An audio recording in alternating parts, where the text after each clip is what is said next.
buy a gun. Now, this isn't going to be one of those 9mm versus 45 or 223 versus 7.62 by 39, AK versus AR 308, whatever. This is kind of going with, once you've made the decision to buy a firearm, what are you going to need? The things a lot of people don't consider. Not typical, but you'll get somebody that, say, buys a really expensive firearm. Price is really irrelevant.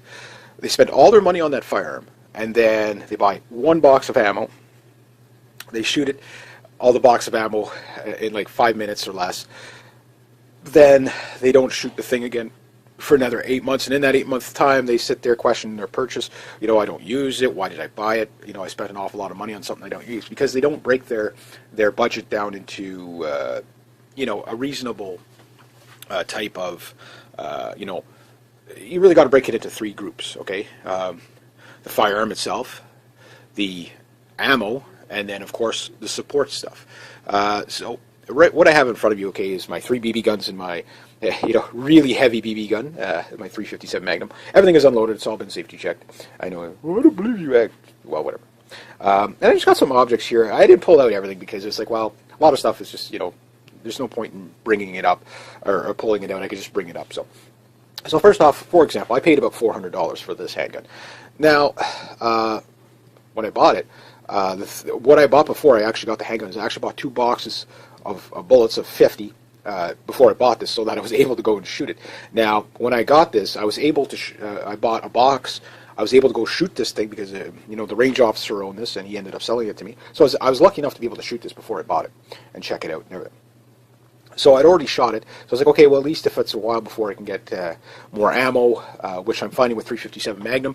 If it's on the shelf, you buy it right there and then, because it is very difficult to keep that stuff in stock here in my area of Canada. I'm in Quebec, so it's very, very, very hard to you can't buy the stuff fast enough, and a lot of the stuff is getting shipped to the States because of the problems they're having down there. So anyway, bottom line is I spent $400 on the handgun. Okay. Now, ammo-wise, I haven't spent quite the price of the handgun on the ammo, but probably pretty close since I bought it. And I haven't owned this thing a year yet. It's my first handgun. I've got lots of rifles. I've owned lots of rifles, but handguns are new to me. But it doesn't really matter if it's a handgun, a rifle, or whatever. This theory will work for all of it. So the next thing I got to get is, and this is what you have to do, is when you find the firearm that you want to buy, which is irrelevant what firearm it is, because everybody's needs is different and whatever. Then what you want to say is, what kind of accessories am I going to need? Like, for example, I want to get some speed loaders for this sucker. And maybe if you have I just got this, for my Remington VTR 597. I've got a bunch of magazines. I got a whole bunch of magazines for my VTR 597. Stuff like that. Even my BB guns, I've got like 6 or 10 magazines for that thing. It's the supporting role. Not just holsters, but say like straps, gun carry cases, all kinds of stuff. And then, of course, how are you going to maintain these things? Of course, you're going to need, like a gun cleaning kit. You're going to need, most people already have that stuff because it's usually, once they. But if this is kind of more geared towards somebody who's just buying a firearm for the first time, gun oil, all the stuff like that, all the cleaning stuff you're going to have to get. And there's too much to list, so I'm not going to. But those are the categories you're going to have to look at. So maybe what you want to do is when you're buying your firearm, particular things that use magazines. Price out the magazines before you buy the firearm. What you'll find is that may be a game changer of the firearm that you thought you were going to buy versus the one you will buy, because you'll say, oh, this is okay. Both. Let's say there's 2 firearms, both have the same price of, we'll say, $1,000, and you go to buy it, but one is $20 to $30 for the spare magazines, where the other one is $80 to $100 for the spare magazines. I'll give you an example. For $1,200 here in Canada, $1,200-$1,300, you can buy yourself a Savage 338 Lapua Hunter, okay, and it's one of the SPS 10 kind of models, right? You get one magazine with it, which is a 5-rounder, but the replacement magazine is $144. So you could automatically see right away, yes, the firearm is if you were to get that same police style Savage 110 with the droppable magazine, 10-round magazine, those are about $50 a piece to $80 a piece. So you can see clearly.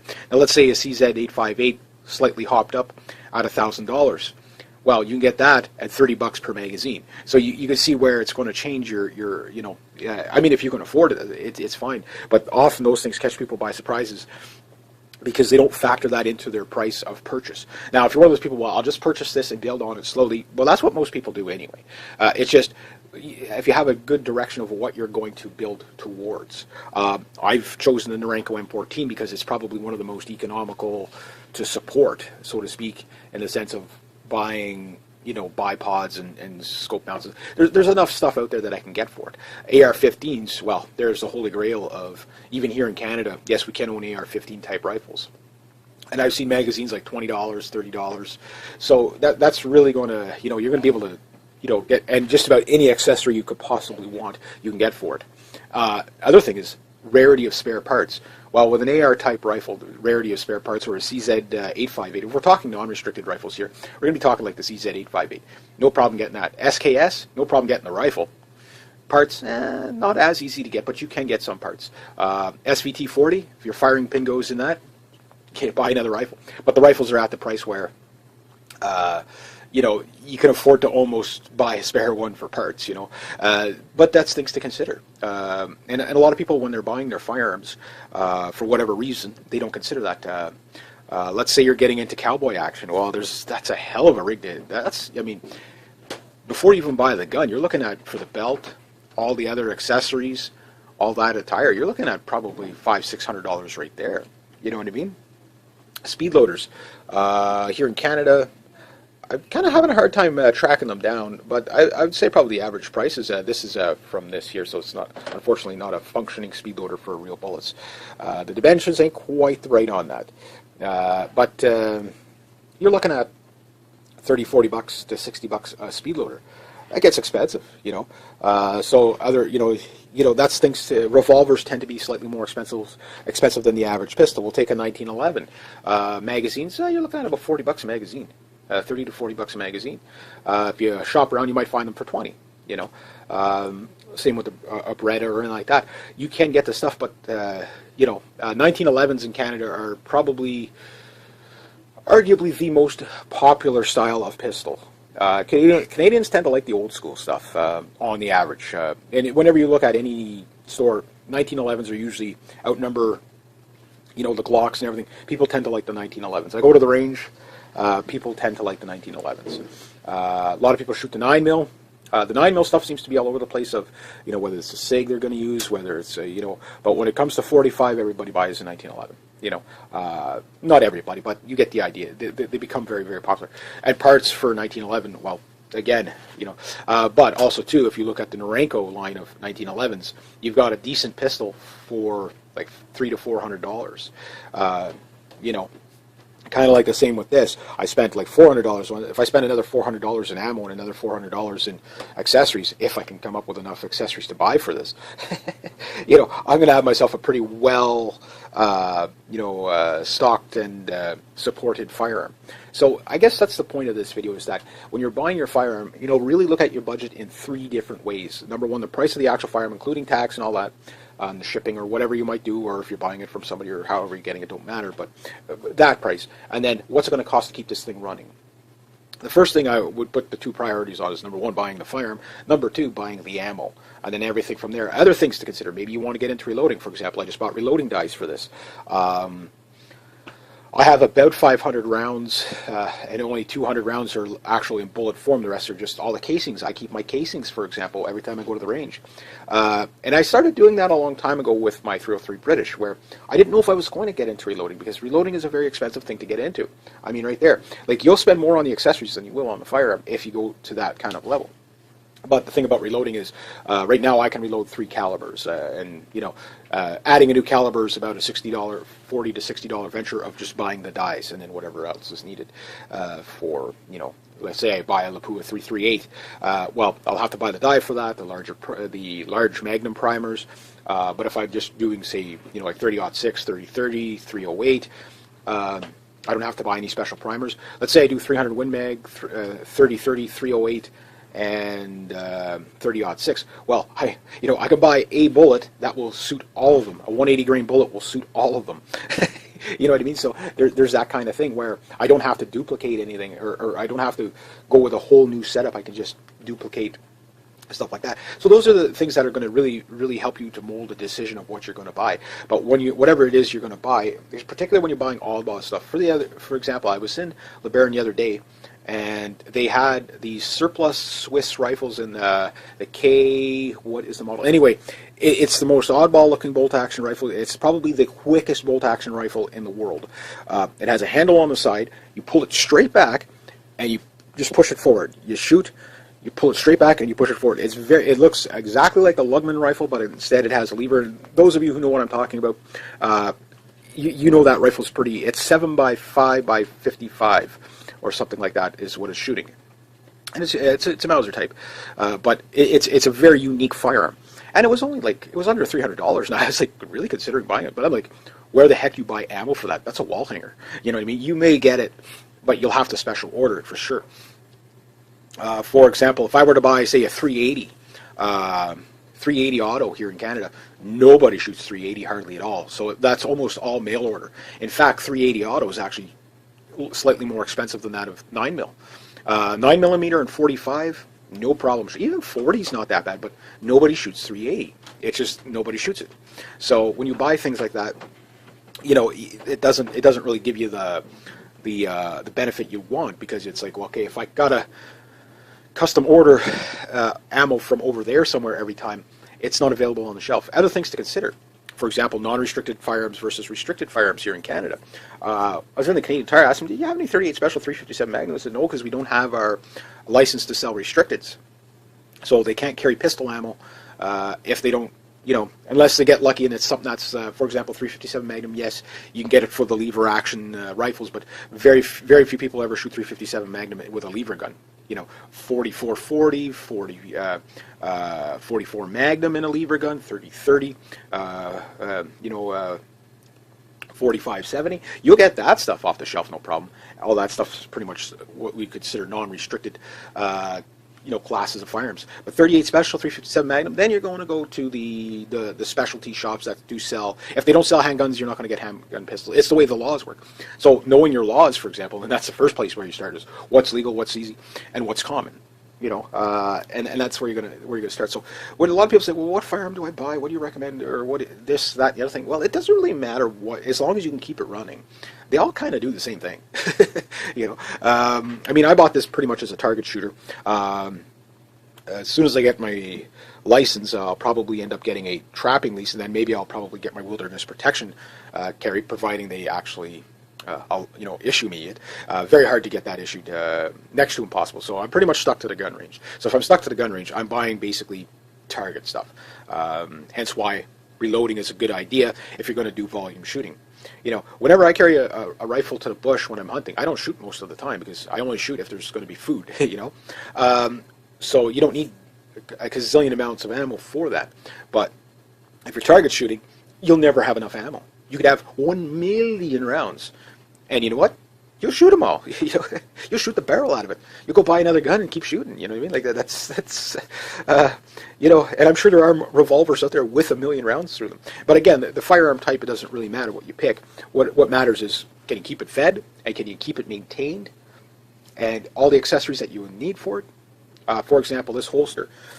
This gun is way too big for this holster. It's a 6-inch barrel. Fits all these guys nice. But, you know, a holster, I can't shoot from a holster at the range I'm at. But maybe if I get into the IPSC shooting and stuff like that, 3-gun competitions, well, then I'm going to need a holster. You know, I'm going to need, if I want to shoot like Jerry McClukeley here, McClukeley? Anyway, if I want to shoot like him, you know, that's going to be, that holster is going to be worth more than what the gun is. You know, it's going to be like a $700 holster, easy. Speed loaders and all that. So when we're looking at stuff like that, again, it doesn't matter what, even if you're starting with a BB gun, you know, and I highly, highly, highly, highly recommend BB guns for, new shooters who are not sure if they want to get into it or not. Because all those gun safety that you're going to practice on this thing, you're going to practice on this. you know. And again, these aren't toys. You know, you don't shoot anybody with them. You can't, you know, people have died being shot by BB guns. It's very rare. It's usually small children shooting each other in the back because their parents weren't smart enough to realize that they weren't toys. You know, there's a reason why they put warning labels on stuff. You know what I'm saying? But that said, let's say, and I've had a lot of people ask about it. I can't recommend this one enough. If it had droppable magazines and it was a blowback, it would be the most awesome because it's all metal, stuff like that. But it's just, if I could get a pistol with it, like this grip. At first I thought, because I've shot real 1911s, and I'm like, this is kind of fatter than a 1911, but I got kind of bit of monkey hands, okay? And this thing fills in my hand perfectly. I'm going to show you my real, my real handgun here. I don't like this because the grip, it could be a little bit, it's actually more slender than that at that, you know, it needs to be a little bit fatter for my big chunk of mitts there.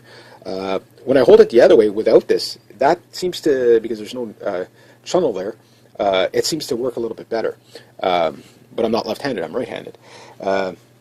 So that's just a me thing. I mean, there's something that, you know, I love the wood grips, but, you know, to get, you know, upgrade the wood grips to fit my, you know, because if you have a firearm that doesn't shoot comfortably, you won't shoot as well. So, again, maybe there's another accessory I did not consider, was that I'm probably going to, maybe in the future, bump up the grip, you know. Other things I might do, for example, is machine. I have a trigger job done to this. I put my fish scale on it, and I think I got something like 8 pounds and 6 pounds or something like that is what a single action and double action. So if I really wanted to, you know, depending, because I don't know how long I'm going to keep this, you know, I might get something else. But I really love shooting. This is a fun handgun to shoot. And it kind of has a bit of a Colt Python-y look to it. You know, I find it's just a gorgeous, gorgeous handgun, and it's in mint condition. I don't know what years it is, the late 70s or the 80s, who knows. But if I get a trigger job done on this, take it to, you know, get it ported, you know, this thing will be just, and a better hand grip, same type of grip, but just you know, a little bit thicker, a little bit fatter, to fill up my hand. I mean, it would just be a dream gun to shoot. It's already good to shoot. It's just, you know, like anything. But those are the things you have to consider when you're buying a firearm. You may actually not just leave it stock. For example, if this was a real handgun Colt Defender, and if that's the actual size of the actual hand grip on the Colt Defender, I would leave that gun exactly the way it is. Why? It just fills my hand so good, you know, which is weird, you know, like, you know, for some, you know, that's just part of it. So some things you may have to modify. So again, this is all stuff you got to factor into your budget. So for those of you who are already very experienced in buying firearms, this video might not have helped you very much. But for those who are new at it, you know, those are some of the things. So break your budget into 3. All right, so leave it at that. Rate, subscribe, definitely comment, share, like, and yeah, there we go. Okay, hi and welcome. How to properly buy a gun. Now, this isn't going to be one of those 9mm versus 45 or 223 versus 7.62 by 39, AK versus AR 308, whatever. This is kind of going with, once you've made the decision to buy a firearm, what are you going to need? The things a lot of people don't consider. Not typical, but you'll get somebody that, say, buys a really expensive firearm. Price is really irrelevant. They spend all their money on that firearm, and then they buy 1 box of ammo. They shoot it, all the box of ammo, in like 5 minutes or less. Then they don't shoot the thing again for another 8 months, and in that 8-month time, they sit there questioning their purchase. You know, I don't use it. Why did I buy it? You know, I spent an awful lot of money on something I don't use, because they don't break their budget down into, you know, a reasonable type of, you know, you really got to break it into 3 groups, okay? The firearm itself, the ammo, and then, of course, the support stuff. So right, what I have in front of you, okay, is my 3 BB guns and my, you know, really heavy BB gun, my 357 Magnum. Everything is unloaded. It's all been safety checked. I know, I don't believe you. Well, whatever. And I just got some objects here. I didn't pull out everything because it's like, well, a lot of stuff is just, you know, there's no point in bringing it up or pulling it out. I could just bring it up. So first off, for example, I paid about $400 for this handgun. Now, when I bought it, what I bought before I actually got the handgun is I actually bought 2 boxes of bullets of 50 before I bought this, so that I was able to go and shoot it. Now, when I got this, I was able to. I bought a box. I was able to go shoot this thing because you know, the range officer owned this, and he ended up selling it to me. So I was lucky enough to be able to shoot this before I bought it and check it out and everything. So I'd already shot it. So I was like, okay, well, at least if it's a while before I can get more ammo, which I'm finding with 357 Magnum. If it's on the shelf, you buy it right there and then, because it is very difficult to keep that stuff in stock here in my area of Canada. I'm in Quebec, so it's very, very, very hard to you can't buy the stuff fast enough, and a lot of the stuff is getting shipped to the States because of the problems they're having down there. So anyway, bottom line is I spent $400 on the handgun. Okay. Now, ammo-wise, I haven't spent quite the price of the handgun on the ammo, but probably pretty close since I bought it. And I haven't owned this thing a year yet. It's my first handgun. I've got lots of rifles. I've owned lots of rifles.